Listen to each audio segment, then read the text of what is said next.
বিগত 3 মাস ধরে ময়নায় প্রায় 12,000 মহিলা উপভোক্তার লক্ষ্মীর ভাণ্ডার বন্ধ।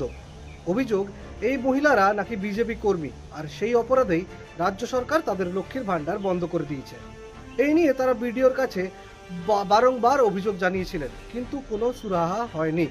আর সেই জন্যই এই মহিলারা ডেপুটেশন দিতে যান বিডিওর কাছে জেলা বিজেপির নেতৃত্বে। ডেপুটেশন দিতে গেলে পুলিশি বাধার মুখে পড়তে হয় বিক্ষোভকারী মহিলাদের। পুলিশের সাথে রীতিমতো ধস্তাধস্তি, হাতাহাতিতে জড়িয়ে পড়েন বিক্ষোভকারীরা। রীতিমতো বেশ কয়েকজন জখম হন মহিলা বিক্ষোভকারী।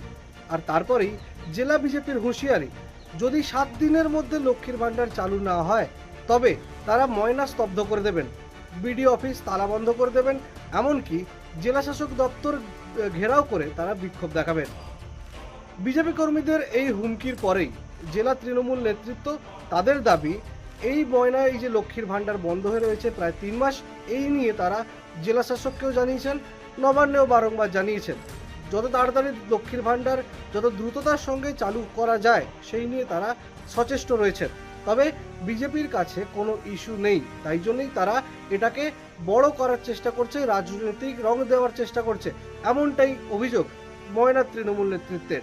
তবে এই লক্ষ্মীর ভাণ্ডার বন্ধ নিয়ে বিজেপি এবং তৃণমূল দুই দলই মাঠে নামলেও যাদের লক্ষ্মীর ভাণ্ডার বন্ধ রয়েছে সেই 12,000 মহিলা কবে তাদের লক্ষ্মীর ভাণ্ডার চালু হয়, কবে তারা লক্ষ্মীর ভাণ্ডারের টাকা হাতে পান, সেটাই কিন্তু একটা দেখার বিষয়।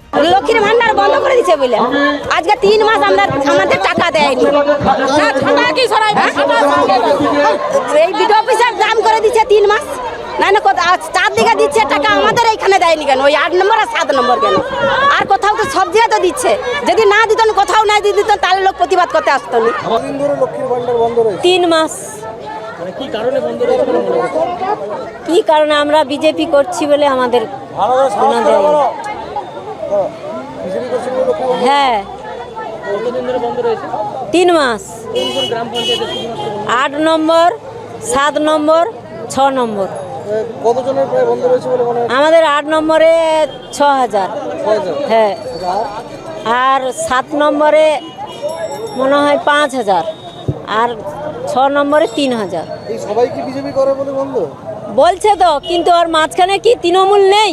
তৃণমূলও তো আছে, তবু আমাদেরকে ওই বিজেপি করছি বলে বলছে, ওই জন্য আমাদেরকে কোনো লক্ষ্মীর ভাণ্ডার থেকে কোনো মানে বার্ধক্য ভাতা যারা করেছে, ডেপুটেশন দিয়েছে তাদেরকে, আর যারা 100 দিনের কাজ থেকে বঞ্চিত, যে কোনো মানে সরকারি অনুদান থেকে সব থেকে বঞ্চিত। স্থানীয় বিধায়ক আছেন, তিনি প্রাথমিক চিকিৎসার জন্য ব্যবস্থা করছেন, তারপর আইনি সহায়তা কীভাবে নেওয়া যায় তার জন্য তারা উদ্যোগ গ্রহণ করছে।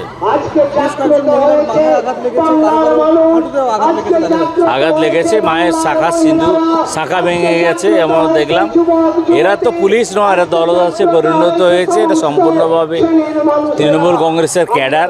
এরা ডিএ পায় না, হাত পেতে ঘুষ নেয়, আর লোকের কাছে গিয়ে বাড়িতে গিয়ে বউর কাছে টাকা ধার করে সংসার চালায়। এদের আর সেই পুলিশ আর নেই।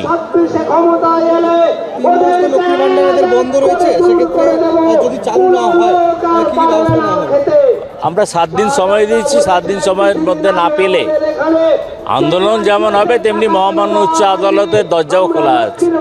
আমরা উচ্চ আদালতে যাব, কেন বন্ধ হয়েছে এবং কি কারণে বন্ধ হয়েছে সেটাও মহামান্য উচ্চ আদালতের কাছে দ্বারস্থ হয়ে আমরা তার আবেদন জানাবো। পূর্ব মেদিনীপুর ময়না থেকে সৌম্যজিৎ চট্টোপাধ্যায়, কলকাতা টিভি।